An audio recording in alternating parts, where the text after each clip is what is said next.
അപ്പോൾ എല്ലാ കൂട്ടുകാർക്കും പുതിയ വീഡിയോയിലേക്ക് സ്വാഗതം. ഇന്നും ഞാൻ വന്നിരിക്കുന്നത് കാശ്മീരിലെ പുതിയ പുതിയ വിശേഷങ്ങളൊക്കെ ആയിട്ടാണ്. ഇന്ന് ഞാൻ കാണാൻ പോകുന്നത് കാശ്മീരിലെ ദാൽ ലേക്കാണ്.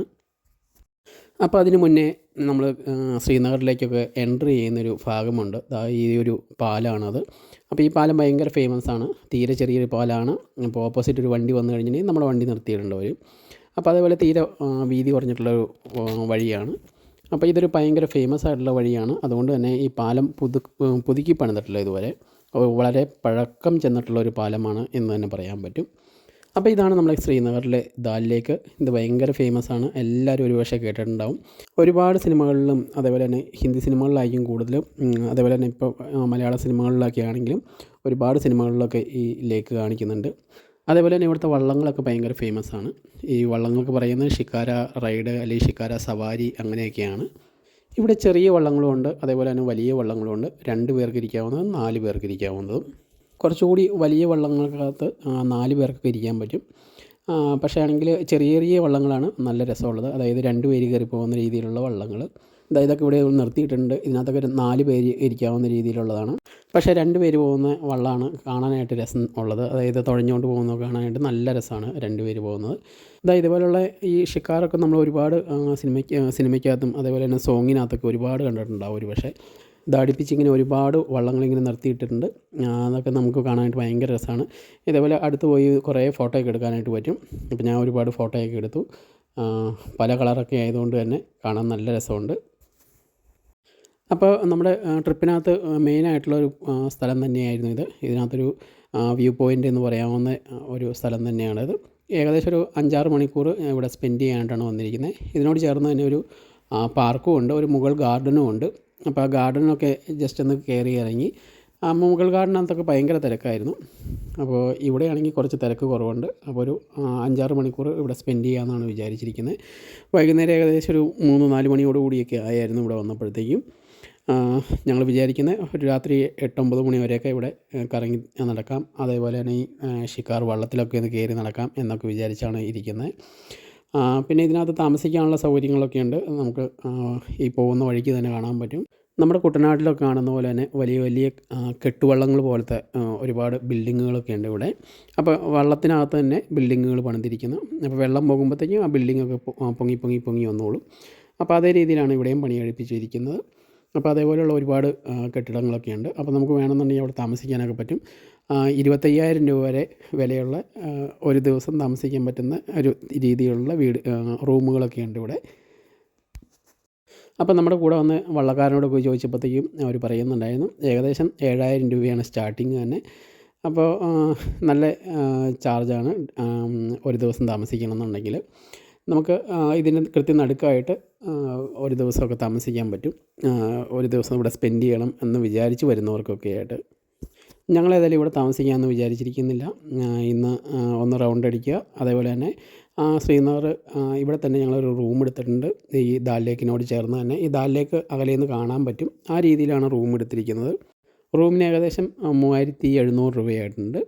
അപ്പോൾ 2 പേർക്ക് താമസിക്കാവുന്ന രീതിയിലുള്ള റൂമാണ് എടുത്തിരിക്കുന്നത്.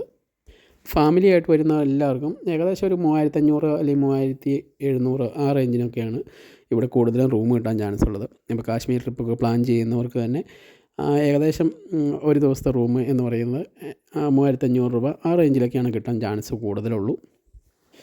അപ്പോൾ നമ്മൾ ഈ സവാരി പോകുമ്പോഴത്തേക്ക് ഏകദേശം 750 രൂപയ്ക്കാണ് ഇവർ ചാർജ് വാങ്ങിക്കുന്നത്. 750 രൂപയ്ക്ക് ഒരു 3-4 മണിക്കൂറോളം യാത്ര ചെയ്യാൻ പറ്റും നമുക്ക്. പിന്നെ ചെറിയൊരു സവാരിയൊക്കെ ചെയ്യാൻ പറ്റും. അതിനൊരു 400 അല്ലെങ്കിൽ 450 രൂപയ്ക്കാണ് ഇവർ വാങ്ങിക്കുന്നത്. ഇപ്പം നിങ്ങൾ വിചാരിക്കുന്നുണ്ടാവും ടിക്കറ്റ് ചാർജ് എന്താണ് ഇത്ര കൂടുതലെന്ന്. 750 രൂപയ്ക്ക് ടിക്കറ്റ് ചാർജ് എന്ന് പറയുമ്പോഴത്തേക്കും എന്താണ് ഇതിനകത്ത് ഇത്രയും കാണാനുള്ളത് എന്ന് നിങ്ങൾക്ക് തന്നെ സംശയം ഉണ്ടാവും. ഞാൻ വന്നപ്പോൾ ഞാനും അങ്ങനെ സംശയിച്ചു എന്താണ് ഇത്രയും കാണാനുള്ളതെന്ന്. പക്ഷേ ആണെങ്കിൽ ഇതിൻ്റെ ഉള്ളിൽ ഒരുപാട് സംഗതികളുണ്ട്. ശരിക്കും പറഞ്ഞാൽ ഇതൊരു ഒഴുകുന്ന മാർക്കറ്റ് എന്നൊക്കെ പറയാൻ പറ്റും. അതായത് വെള്ളത്തിൻ്റെ മുകളിൽ ഫുള്ളായിട്ട് ഒഴുകി നടക്കുകയാണ്. അതുപോലെയുള്ളൊരു മാർക്കറ്റ് എന്നൊക്കെ പറയാൻ പറ്റും. നമുക്ക് പർച്ചേസ് ചെയ്യാൻ പറ്റും. അതുപോലെ തന്നെ ഫുഡ് കഴിക്കാൻ പറ്റും. എന്തൊരു ഐറ്റം വേണമെങ്കിലും ഇവിടെ കിട്ടും. അപ്പോൾ അതേപോലെയുള്ള തന്നെ എല്ലാ സൗകര്യങ്ങളും ഉള്ള ഒരു തടാകം എന്ന് പറയാൻ പറ്റും. അപ്പോൾ അതുകൊണ്ട് തന്നെ ആണ് ഒരു പക്ഷേ ഈ ദാൽ ലേക്ക് ഇത്ര ഫേമസ് ആയിട്ടുള്ളത്. അതേപോലെ തന്നെ ഇതിനകത്ത് ഫിഷുണ്ട്. അപ്പോൾ നമുക്ക് മീനൊക്കെ പിടിച്ച് ഇവർ കറിയൊക്കെ ഉണ്ടാക്കി തരും. പക്ഷേ ആണെങ്കിൽ നമുക്ക് ചൂണ്ടയിടാൻ പറ്റില്ല. നമുക്കങ്ങനെ ചൂണ്ടയിടാനായിട്ട് ഇവർ അലൗഡ് ചെയ്തിട്ടില്ല എന്ന് തോന്നുന്നു. പക്ഷേ ആണെങ്കിൽ ഇവിടെയുള്ള ആളുകൾ ഇവിടുന്ന് തന്നെ ഫിഷൊക്കെ പിടിച്ച് നമുക്ക് കറിയൊക്കെ ഉണ്ടാക്കി തരും. ഏതായാലും ഞങ്ങൾ 5 പേരുണ്ടായിരുന്നു. 5 പേരും കൂടെ കൂടി ഒരു വള്ളം, ഒരു ഷിക്കാര റൈഡ് സെറ്റ് ചെയ്തു. ഒരാളുടെ നിന്ന് 750 രൂപ വെച്ചിട്ടാണ് ഇവർ വാങ്ങിച്ചിരിക്കുന്നത്. അപ്പോൾ അതിൽ ഇവർ കുറയ്ക്കത്തില്ല എന്നാണ് പറഞ്ഞിരിക്കുന്നത്. ഫിക്സ് ആയിട്ടുള്ള റേറ്റാണ്, ഗവൺമെൻറ്റിൻ്റെ റേറ്റാണ്. അപ്പോൾ നേരത്തെയൊക്കെ ഇതേപോലെ റേറ്റൊക്കെ കുറച്ച് കൊടുക്കുമായിരുന്നു. ഇപ്പം അങ്ങനെ റേറ്റൊന്നും കുറയ്ക്കുന്നില്ല, ഫിക്സ്ഡ് ആയിട്ടുള്ള റേറ്റാണ്. അത് ഓരോ സമയത്തിൻ്റെ ഉണ്ട്. ഇവർ പറയുന്ന 2 മണിക്കൂർ അല്ലെങ്കിൽ 3 മണിക്കൂറൊക്കെ ആണെന്നുണ്ടെങ്കിൽ 400-450 രൂപയ്ക്കൊക്കെ ചെയ്തു തരാമെന്നാണ്. ഞങ്ങൾ ഏതായാലും ഒരു 6 മണിക്കൂറോളമാണ് സെലക്ട് ചെയ്തിരിക്കുന്നത്. അപ്പോൾ ഈ 5-6 മണിക്കൂറിനകത്ത് നമുക്ക് അവിടെ ഫുഡ് കഴിക്കാനുള്ള സൗകര്യങ്ങളൊക്കെ ഉണ്ട്. ഇടയ്ക്കൊക്കെ ഫുഡൊക്കെ കഴിക്കാം. പിന്നെ പർച്ചേസ് ചെയ്യാൻ പറ്റും. അങ്ങനെയൊക്കെ ഒരുപാട് കാര്യങ്ങളൊക്കെ ഉണ്ട്. അപ്പോൾ അതെല്ലാം കൂടിയാണ് സെലക്ട് ചെയ്ത് വെച്ചിരിക്കുന്നത്. പിന്നെ ഈ ദാൽ ലേക്കിനകത്തൊരു പ്രത്യേകതയുണ്ട്. ഇവിടെ ഒരു പോസ്റ്റ് ഓഫീസ് ഉണ്ട്. അതൊക്കെ ഒഴുകി നടക്കുന്നതാണ്. അതായത് ഈ വെള്ളത്തിൻ്റെ മുകളിൽ തന്നെ ഇവർ പണിതിരിക്കുന്നതാണ്. അപ്പോൾ വെള്ളമൊക്കെ കൂടുമ്പോഴത്തേക്കും ഈ പോസ്റ്റ് ഓഫീസൊക്കെ അങ്ങോട്ടേക്കും ഇങ്ങോട്ടേക്കും നീങ്ങി പോകും. അതേപോലെ തന്നെ ഹോട്ടലുകളുണ്ട്. വെള്ളം പൊങ്ങുന്നതിൻ്റെ അനുസരിച്ച് മൂവ് ചെയ്യും. നമ്മുടെ വെള്ളം പൊങ്ങുന്ന ഒരുപാട് സ്ഥലങ്ങളിലൊക്കെ ഇതേപോലെ പറഞ്ഞു കേട്ടിട്ടുണ്ട്. അതായത് വള്ളത്തിൻ്റെയൊക്കെ മുകളിൽ വീടുകളൊക്കെ പണിയുന്ന രീതിയിൽ. അപ്പോൾ അതേ രീതി തന്നെയാണ് ഇവിടെയും നിർമ്മിച്ചിരിക്കുന്നത്. നമ്മുടെ കെട്ടുവള്ളമൊക്കെ ഉണ്ടല്ലോ, നാട്ടിലുള്ള കെട്ടുവള്ളത്തിനകത്തൊക്കെ അതേപോലെയുള്ള ഒരുപാട് വള്ളങ്ങൾ ചേർത്ത് വയ്ക്കുക, അതിൻ്റെ മുകളിൽ വീടുകൾ പണിയുന്ന അതേ ഒരു രീതിയിലാണ് ഇവിടെയും പണിതിരിക്കുന്നത്. അപ്പോൾ വെള്ളം പൊങ്ങുന്നതിൻ്റെ അനുസരിച്ച് ഈ ബിൽഡിംഗ് എല്ലാം പൊങ്ങി വരും. അങ്ങനെ ഞങ്ങൾ യാത്രയങ്ങ് തിരിച്ചു. ഏകദേശം 750 രൂപ ഒരു ടിക്കറ്റിന് അങ്ങനെയാണ് എടുത്തിരിക്കുന്നത്. ഒരു 6 മണിക്കൂറോളം യാത്രയുണ്ടാവും. അപ്പോൾ ഒരു സൈഡിൽ നിന്ന് ഞങ്ങൾ യാത്രയങ്ങ് സ്റ്റാർട്ട് ചെയ്തിരിക്കുകയാണ്. അപ്പം നമ്മുടെ യാത്രയിൽ സ്റ്റാർട്ടിങ്ങിൽ തന്നെ വള്ളക്കാരൻ നല്ല കമ്പനിയാണ്. അപ്പോൾ പുള്ളി ഓരോന്നായിട്ട് പറഞ്ഞു തരുന്നുണ്ട്. ഇങ്ങോട്ടേക്ക് നോക്കിക്കഴിഞ്ഞാൽ നിങ്ങൾക്ക് കാണാൻ പറ്റും. ഓരോരുത്തർ ഓരോന്ന് വിൽക്കാനൊക്കെ ആയിട്ട് പോകുന്ന യാത്രയാണ് ഇതൊക്കെ. അപ്പോൾ നമുക്ക് എന്തെങ്കിലുമൊക്കെ സാധനങ്ങൾ ആവശ്യമുണ്ടെന്നുണ്ടെങ്കിൽ ഇതേപോലെ വള്ളം അടുത്തേക്കൂടെ പോകുമ്പോഴത്തേക്കും അവരോട് പറഞ്ഞു കഴിഞ്ഞാൽ നമ്മുടെ അടുത്ത് നിന്ന് കൊണ്ടുവന്ന് നിർത്തുകയും അതേപോലെ തന്നെ എന്തെങ്കിലുമൊക്കെ സാധനങ്ങൾ വേണമെന്നുണ്ടെങ്കിൽ വാങ്ങിക്കുകയൊക്കെ ചെയ്യാൻ പറ്റും. അപ്പോൾ ഒരുപാട് ബോട്ടുകൾ അങ്ങോട്ടേക്കും ഇങ്ങോട്ടേക്കും ഒക്കെ ആയിട്ട് പോകുന്നുണ്ട്. അപ്പോൾ അവരൊക്കെ ഈ ഓരോരോ കച്ചവടക്കാരാണ്. ഓരോരോ സാധനങ്ങളൊക്കെ വിൽക്കാനായിട്ട് പോകുന്നവരാണ്. ഇതൊക്കെ കണ്ടോ, നമ്മുടെ അടുത്തേക്ക് തന്നെ ഒരു ചായക്കാരൻ വന്നിട്ടുണ്ട്. അപ്പോൾ ഇവിടുത്തെ ചായ ഭയങ്കര ഫേമസാണ്. കാവ എന്നാണ് ഇവിടുത്തെ ചായക്ക് പറയുന്നത്.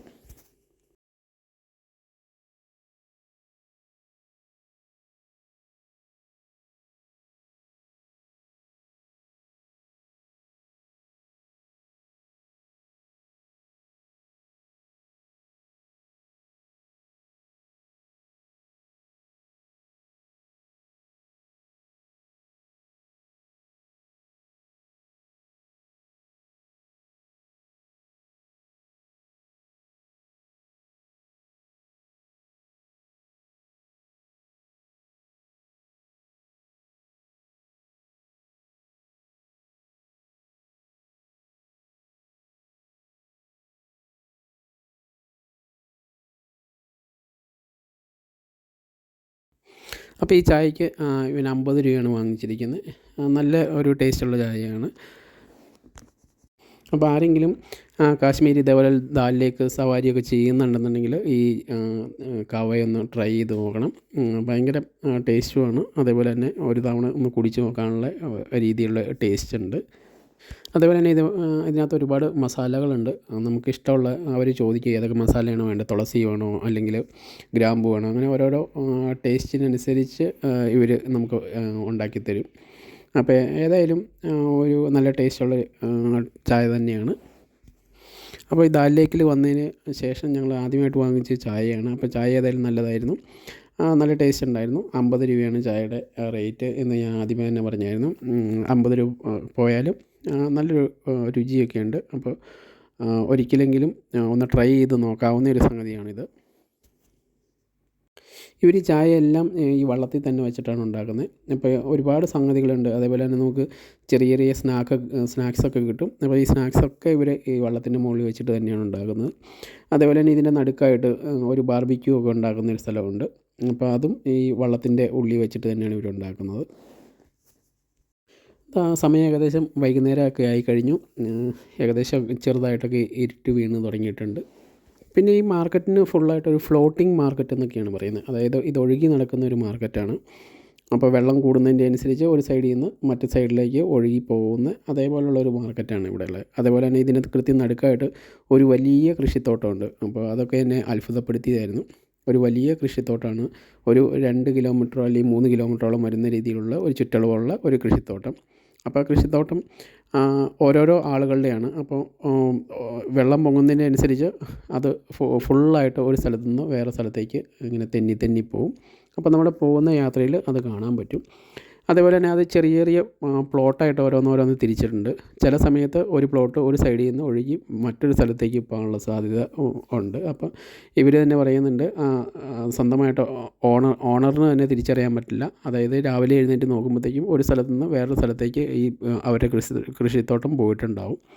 അപ്പോൾ ഇതിനകത്ത് നട്ടു വയ്ക്കുന്ന ഓരോരോ സാധനങ്ങളുണ്ട്. അതായത് വെണ്ട അല്ലെങ്കിൽ പയർ അങ്ങനെയുള്ള ഓരോ കൃഷികളുണ്ട്. അപ്പോൾ ആ കൃഷിയൊക്കെ നോക്കിയിട്ടാണ് ഇവരുടെ സ്വന്തമാണ് ഈ പ്ലോട്ട് എന്ന് തിരിച്ചറിയുന്നത്. ഇവിടെ നോക്കിക്കഴിഞ്ഞിട്ടുണ്ടെങ്കിൽ ആ സൈഡിൽ കാണുന്ന ഒരു പോസ്റ്റ് ഓഫീസാണ്. അപ്പോൾ പോസ്റ്റ് ഓഫീസ് ഇതുപോലെ തന്നെയാണ്, ഒഴുകി നടക്കുകയാണ്. അപ്പോൾ വെള്ളം പൊങ്ങുന്നതിൻ്റെ അനുസരിച്ച് ഇത് ഒഴുകി നടക്കും. അതേപോലെ തന്നെ ഒരു വലിയ ഹോട്ടലാണ് ഇതിൻ്റെ സൈഡിലുള്ളൂ. അപ്പോൾ ഹോട്ടലിനകത്ത് ഏകദേശം 3500 രൂപയ്ക്കൊക്കെയാണ് നമുക്ക് റൂം കിട്ടുന്നത്.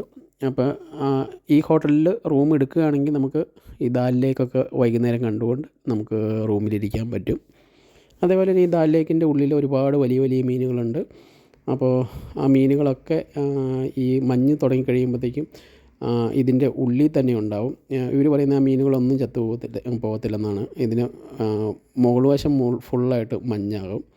അപ്പം മഞ്ഞായി കഴിഞ്ഞാൽ തന്നെയാണെങ്കിലും ഇതിന് ഉള്ളിലുള്ള മീനുകൾക്ക് ഈ മഞ്ഞിനെ അതിജീവിക്കാനുള്ള കഴിവുണ്ട്. നമ്മൾ ഈ ദാൽ ലേക്കിനെ കുറിച്ചൊക്കെ ഒരുപാട് കേട്ടിട്ടുണ്ടാവും. പക്ഷേ ആണെങ്കിൽ ഇവിടെ വന്നു കഴിയുമ്പോൾ തന്നെ ഞാനതെല്ലാം ഒന്ന് അത്ഭുതപ്പെട്ടു പോയി. കാര്യം വെച്ചിട്ടുണ്ടെങ്കിൽ ഇതിൻ്റെ കൃത്യം നടുഭാഗത്തായിട്ട് ഒരു വലിയ കൃഷിത്തോട്ടമുണ്ട്. അപ്പോൾ ഈ കൃഷിത്തോട്ടം ഇത് ഫുള്ളായിട്ട് ഈ വെള്ളത്തിൻ്റെ നടുക്കാണ് നിൽക്കുന്നത്. ഇത് വെള്ളം പൊങ്ങുന്നതിനനുസരിച്ച് മൂവ് ചെയ്യും. അത് ഞാൻ ആദ്യമേ തന്നെ പറഞ്ഞു. അപ്പോൾ അതൊക്കെ നമ്മൾ കണ്ടു കഴിയുമ്പോൾ തന്നെ നമ്മളൊന്ന് അതിശയിച്ച് പോകും. ഇപ്പോൾ ഒരു കച്ചവടക്കാരൻ വന്നിട്ടുണ്ട്. അപ്പോൾ നമ്മൾ ജസ്റ്റ് വിലയൊക്കെ ഒന്ന് ചോദിച്ചു. അയാൾ കൊണ്ടുവന്നിരിക്കുന്ന നമ്മുടെ ഒരു പാത്രമൊക്കെ വയ്ക്കാവുന്ന രീതിയിലുള്ളൊരു സംഗതിയാണ്. പിന്നെ ഒരുപാട് ക്ലോക്കുകളും അതേപോലെയുള്ള ഐറ്റംസൊക്കെ ഇവർ കയ്യിലുണ്ട്. പക്ഷേ എല്ലാത്തിനും നല്ല നല്ല റേറ്റാണ് പറയുന്നത്. ഏകദേശം 1500 അല്ലെങ്കിൽ 2000 ആ റേറ്റൊക്കെയാണ് പറയുന്നത്. അപ്പോൾ നമുക്ക് ഇതിൻ്റെ പ്രൊഡക്റ്റൊക്കെ ഇഷ്ടപ്പെട്ടു. പക്ഷേ ആണെങ്കിൽ റേറ്റ് വെച്ച് നോക്കുമ്പോഴത്തേക്കും ഒരുപാട് കൂടുതലായിട്ട് തോന്നി. അപ്പോൾ അത്രയ്ക്കുള്ളൊരു റേറ്റിനുള്ളൊരു സാധനമായിട്ട് തോന്നിയില്ല. അപ്പോൾ അതുകൊണ്ട് തന്നെ നമ്മൾ വാങ്ങിച്ചില്ല. എല്ലാ കച്ചവടക്കാരും പറയുന്ന പോലെ തന്നെ ഇവർ ഹാൻഡ് ക്രാഫ്റ്റൊക്കെയാണ് ഒരുപാട് ഇവർ വീടുകളിൽ തന്നെ ഉണ്ടാക്കുന്നതാണ്. ആ രീതിയിലൊക്കെയാണ് ഇവർ പറയുന്നത്. ക്ലോക്കൊക്കെ കണ്ടു കഴിഞ്ഞാൽ തന്നെയാണെങ്കിലും നമ്മൾ കണ്ടു കഴിയുമ്പോൾ നല്ല രസമുണ്ട്. പക്ഷേ നമ്മൾ കയ്യിലെടുത്ത് കഴിയുമ്പോഴത്തേക്ക് അത്രയ്ക്ക് ഒരു ക്വാളിറ്റി ഒന്നും തോന്നുന്നില്ല. ഏകദേശം 1500 അല്ലെങ്കിൽ 1000 ആ റേഞ്ചൊക്കെയാണ് ഇവർ പറയുന്നത്. ആദ്യമേ 1500 പറയുന്നുണ്ട്. പിന്നെ ഒരുപാട് നമുക്ക് കുറച്ചൊക്കെ 1000 രൂപയ്ക്ക് തരാം ആ രീതിയിലേക്ക് കുറഞ്ഞ് ഇവർ പറയുന്നുണ്ട്. പക്ഷേ നമ്മളതൊന്നും വാങ്ങിച്ചില്ല. നമ്മൾ ഡൽഹിയിൽ നിന്ന് വന്നുകൊണ്ടായിരിക്കും ഒരുപക്ഷേ ഡൽഹിയിൽ ഇതേപോലത്തുള്ള സാധനങ്ങളൊക്കെ ഒരുപാടുണ്ട്. കുറച്ച് ചീപ്പൊക്കെയാണ് എങ്കിലും ഒരുപാട് ഐറ്റംസ് ഇതേപോലെയൊക്കെ കിട്ടാനുണ്ട്. അപ്പോൾ അതുകൊണ്ട് തന്നെ ഡൽഹിയിൽ നിന്ന് വാങ്ങിക്കാനാണ് നമുക്കിഷ്ടം ഇതേപോലെയുള്ള സംഗതികളൊക്കെ. പക്ഷേ ഇവിടെ വന്നു കഴിഞ്ഞപ്പോഴത്തേക്കുണ്ട് ഇവർ നമ്മുടെ വള്ളത്തിൻ്റെ അടുത്തേക്ക് തന്നെ ഇവർ കൊണ്ടുവന്ന് നിർത്തിയിരിക്കുകയാണ്. നമ്മൾ ചോദിക്കാതെ തന്നെ ഇവർ കൊണ്ടുവന്ന് നിർത്തിയിരിക്കുകയാണ്. അവിടെ ഒരു ഷിക്കാർ കിടക്കുന്നുണ്ട്. കാണാൻ നല്ല രസമാണ്. നോക്കിക്കഴിഞ്ഞിട്ടുണ്ടെങ്കിൽ 2-3 പേരൊക്കെ കയറാവുന്ന രീതിയിലുള്ള ഒരു ഷിക്കാറാണ്. പിന്നെ അവിടെ ഞാൻ ആദ്യം തന്നെ പറഞ്ഞായിരുന്നു ഹോട്ടലുകളുണ്ടെന്ന്. ഇതൊക്കെയാണ് ഹോട്ടലുകൾ. ഇതൊക്കെ റോഡിൻ്റെ സൈഡിലുള്ളവരാണ്. പിന്നെ നമ്മുടെ ഫ്ലോട്ടിങ് അതായത് നമ്മൾ ഒഴുകി നടക്കുന്ന സംഗതികളെല്ലാം നമ്മുടെ ലെഫ്റ്റ് സൈഡായിട്ടാണ് വരുന്നത്. ഇതെല്ലാം റൈറ്റ് സൈഡിലുള്ളതെല്ലാം ഈ ഒരു കരപ്രദേശമാണ്. അതായത് അവിടെ ഒരു റോഡൊക്കെ ഉണ്ട്. ആ റോഡിനോട് ചേർന്നുള്ള സ്ഥലത്താണ് ഇതെല്ലാം ഉണ്ടാക്കിയിരിക്കുന്നത്. അതേപോലെ തന്നെ ഒരുപാട് സവാരി വിൽപ്പാനായിട്ട് ആളുകളൊക്കെ ഉണ്ട്. നോക്കിക്കഴിഞ്ഞാൽ കാണാൻ പറ്റും, ഒരുപാട് ആളുകളൊക്കെ ഉണ്ട്. പിന്നെ ഈ വള്ളത്തിൻ്റെയൊക്കെ കളറ് കാണുമ്പോൾ തന്നെ ഒരു പ്രത്യേക നമുക്കൊരു ഫീലിംഗ് ഉണ്ട്. ചെറിയ ചെറിയ വള്ളങ്ങളാണ് എല്ലാം. അതേപോലെ തന്നെ പല പല കളറും കൂടെ ആകുമ്പോഴത്തേക്കും നമുക്ക് തന്നെ കാണാൻ നല്ല രസമായിട്ട് തോന്നും. ഈവനിങ് സമയമായതുകൊണ്ട് തന്നെ ഒരു പ്രത്യേക ഫീലിംഗ് ഉണ്ട്. അതുപോലെ തന്നെ എന്താ പറയുന്നത്, ഒരുപാട് ഒരു ഭയങ്കര റഷായിട്ടൊന്നുമില്ല, എങ്കിലും ആളുകളുടെ എണ്ണമൊക്കെ ഉണ്ട്. ആളുകൾ ഒരുപാട് സവാരിയൊക്കെ വന്നിട്ടുണ്ട്. അപ്പോൾ ഇതിൻ്റെ നടുക്കൊരു മാർക്കറ്റ് ഉണ്ടെന്ന് ഞാൻ പറഞ്ഞു. അപ്പോൾ ഈ മാർക്കറ്റിനൊക്കെ ഒരു പ്രത്യേകതയുണ്ട്. വെള്ളം പൊങ്ങുന്നതിൻ്റെ അനുസരിച്ച് ഒരു സൈഡിൽ നിന്ന് ചെറുതായിട്ട് ഒഴുകി മറ്റേ സൈഡിലേക്ക് ഇത് മാർക്കറ്റ് തെന്നി തെന്നി പോവും. അപ്പോൾ എന്താ പറയുന്നത്, നമ്മുടെ നാട്ടിലും കുട്ടനാട് ഭാഗങ്ങളിലൊക്കെ ഒരു പക്ഷേ ഉണ്ടാവും ഇതേപോലെ തന്നെ വെള്ളം ഒരുപാട് പൊങ്ങി വരുന്ന സ്ഥലങ്ങൾ. പക്ഷേ ആണെങ്കിൽ അവിടെ നമ്മൾ വീടുകളൊക്കെ പണിതാൽ തന്നെയാണെങ്കിലും ആ വീടുകളെല്ലാം ഫിക്സ് ആയിട്ടാണ് പണിത് വയ്ക്കുന്നത്. പക്ഷേ ഇവിടുത്തെ വീടുകളൊക്കെ ഈ വള്ളത്തിൻ്റെ മുകളിലാണ്, അതായത് കെട്ടുവള്ളത്തിൻ്റെയൊക്കെ മുകളിലാണ് ഇവർ പണിയുന്നത്. അപ്പോൾ അതുകൊണ്ട് തന്നെ വെള്ളം പൊങ്ങുമ്പോഴത്തേക്കും ഈ വള്ളം ഒക്കെ ഒരു സൈഡിൽ നിന്ന് ചെറുതായിട്ട് മൂവ് ചെയ്ത് ഒരു പക്ഷേ എന്താ പറയുന്നത്, ഒരു 50 മീറ്റർ അല്ലെങ്കിൽ 100 മീറ്റർ, ഇവർ പറയുന്നത് ചിലപ്പോൾ ഒരു 200-250 മീറ്ററിനൊക്കെ മുകളിൽ തെന്നി നീങ്ങിപ്പോവും എന്നാണ്. ഒരു സൈഡിൽ നിന്ന് കുറേ അങ്ങ് പോയിട്ടുണ്ടാവും. ആ രീതിയിലാണ് നമ്മുടെ വള്ളക്കാരൻ നമ്മളെ പറഞ്ഞു തരുന്നത്. അതുപോലെ തന്നെ ഇതിൻ്റെ നടുക്കൊരു മാർക്കറ്റ് ഉണ്ട് എന്ന് ഞാൻ പറഞ്ഞിരുന്നു. ആ മാർക്കറ്റാണെന്നുണ്ടെങ്കിലും അതേ രീതി തന്നെയാണ് ഇവിടെ പണിത് വെച്ചിരിക്കുന്നത്. അപ്പോൾ വെള്ളം ചെറുതായിട്ടെങ്കിലും പൊങ്ങി വരുന്ന സമയത്ത് ഈ മാർക്കറ്റാണെങ്കിലും ഒരു സൈഡിൽ നിന്ന് ചെറുതായിട്ട് മൂവ് ചെയ്ത് രാത്രി വെള്ളം പൊങ്ങിക്കഴിഞ്ഞാൽ രാവിലെ ആകുമ്പോഴത്തേക്കും ഒരു സൈഡിൽ നിന്ന് ഒരുപാട് മൂവ് ചെയ്ത് മറ്റൊരു സ്ഥലത്തേക്ക് പോയിട്ടുണ്ടാവും. അതേപോലെ തന്നെ ഞാൻ പറഞ്ഞു ഇവിടെ കൃഷി ചെയ്യുന്ന സ്ഥലമുണ്ടെന്ന് പറഞ്ഞു.